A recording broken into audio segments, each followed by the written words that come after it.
can we make use of this linguistic term? We don't have to do this, but this is the world that we are living in.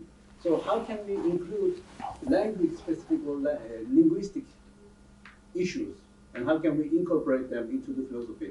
Well, I mean, I think it's a good question. I think it's by just looking at our tradition.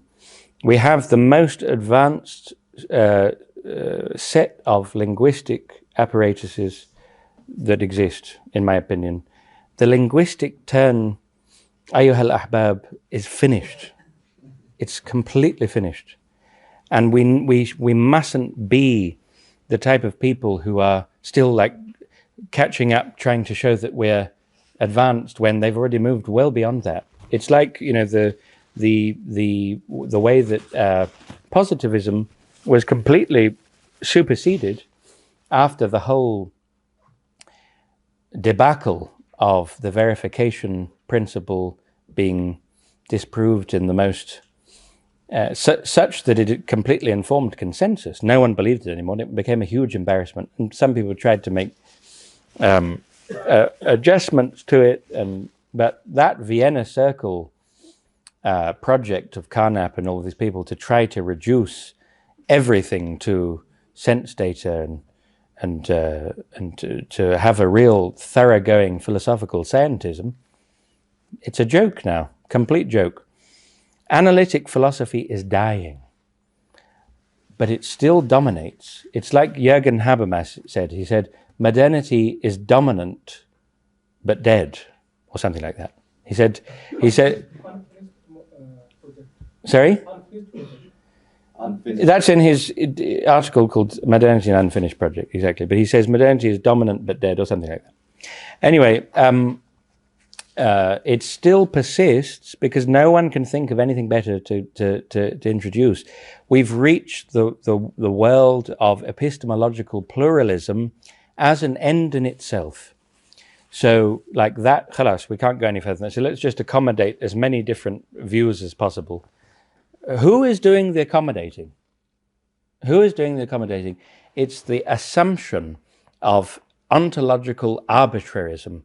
It's the assumption that methodological skepticism has some fundamental justification in the fact of the many aporia, they consider aporia, which means an unresolvable philosophical problem, which means that just like the justification that Locke gave for toleration after the period of the religious wars, in his letter for toleration, his main justification is skepticism. We can't really know whether the Catholics or the Protestants or whoever are right. So it would be oppressive for us to oppress them just because they happen to hold to a different creed. So we have to tolerate them.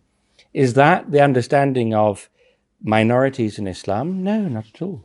Not at all. It's because they have, Allah Ta'ala has said that they have a specific place in the ongoing society because of the rootedness that they possess in revelation. So that's a very, very different thing. So, all the discussions about al-wujud al-lafzi and al-wujud al-kitabi and you know how they have dalala aqliya or not, or dalala wad'iyya, depending on the relation, and they refer to al-wujud al-dhihni and all that kind of. It's all interesting, and we have the most advanced set of logical and linguistic apparatuses, which yughnina an getting involved in Wittgenstein, and who's the most overrated philosopher in the history of the world. Wittgenstein, the most overrated philosopher.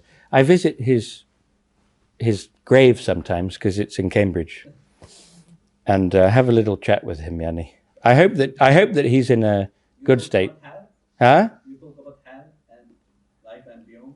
What we talk about is a secret, but no, I'm just kidding. But Wittgenstein is buried there, and along with there's a huge graveyard of all the Cambridge dons, including this Muslim who went there in 1911, and he's buried facing the Qibla and with all the. I think he even came from the. Perhaps he came from the Ottoman world. I can't quite remember. In any case, al-hikmatu dhalat al-mu'min. You can get something out of reading, all of these. Oxford Ordinary Language. But I mean, I think it is probably the lowest point that philosophy ever reached. I think it probably is. And it's pseudo-philosophy. It's the idea that somehow by fiddling around with language, we're getting somewhere. But that presupposes the ontological priority of language. And it's just not in any way ontologically prior.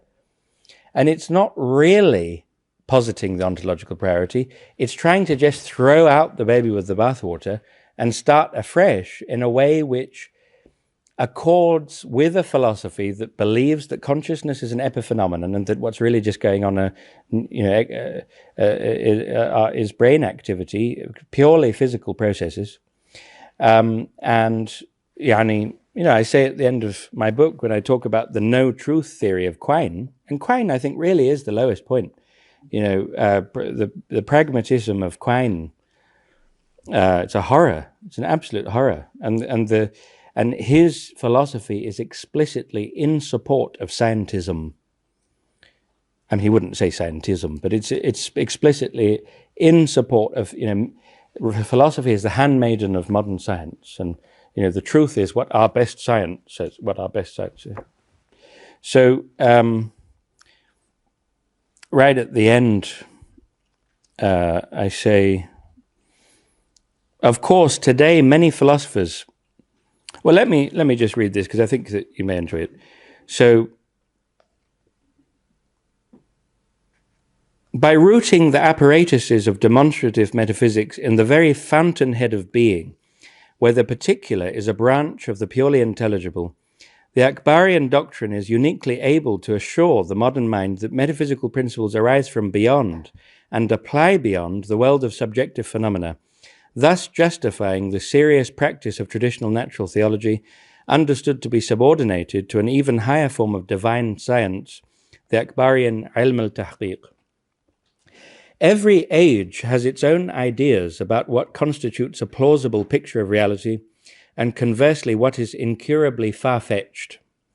The philosophies dominant in our age are not usually well disposed to any ontology, showing itself insufficiently hesitant about affirming a reality not somehow relative in its description, and yet paradoxically, ultimately physical in its nature.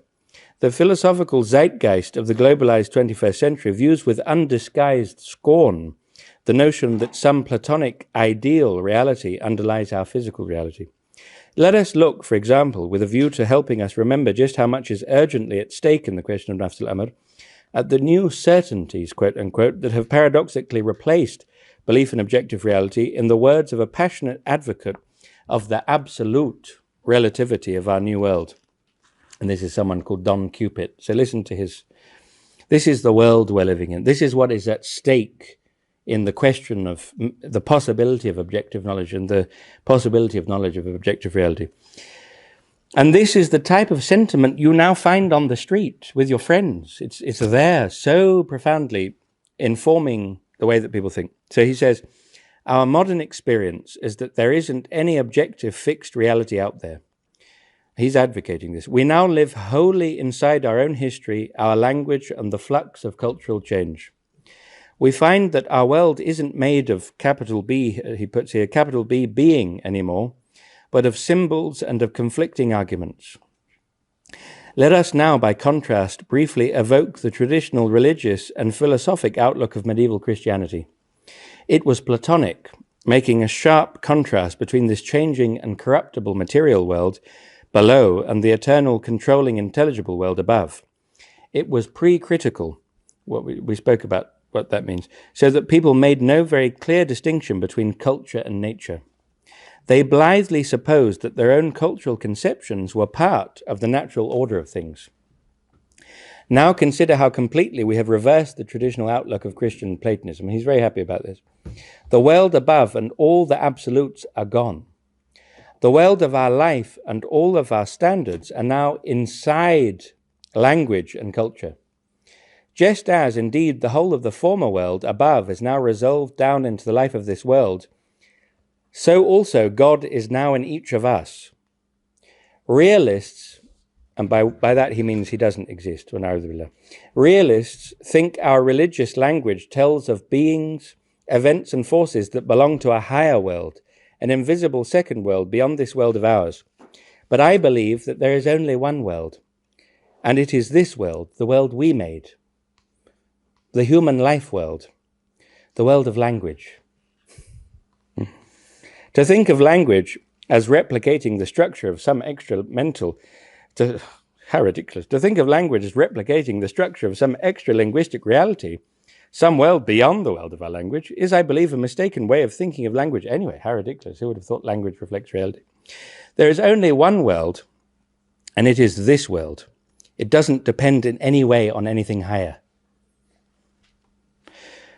So that's the end of his kalam. Few, perhaps, would wish to formally subscribe to this starkly relativistic view of the world, directly inspired by the doctrines of Nietzsche that we saw in the preface, preferring instead to at least suspend judgment on the rumoured failures of realism.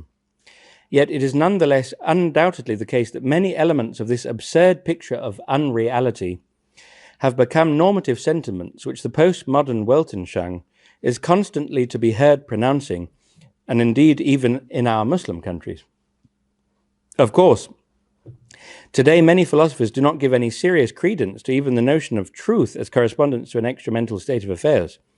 The fundamental claim uniting various incarnations of the anti-metaphysical deflationary theory of truth, defended most influentially by W.V. Quine, and also known somewhat risibly as the no-truth theory, is that the so-called truth of a proposition is identical to its assertion.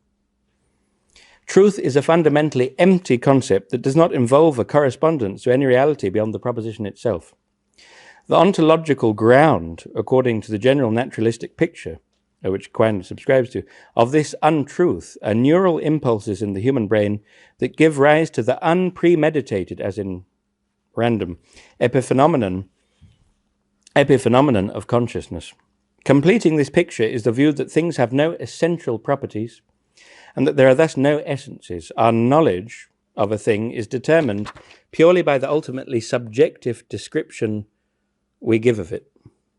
So that's possibly where that form of philosophy takes you.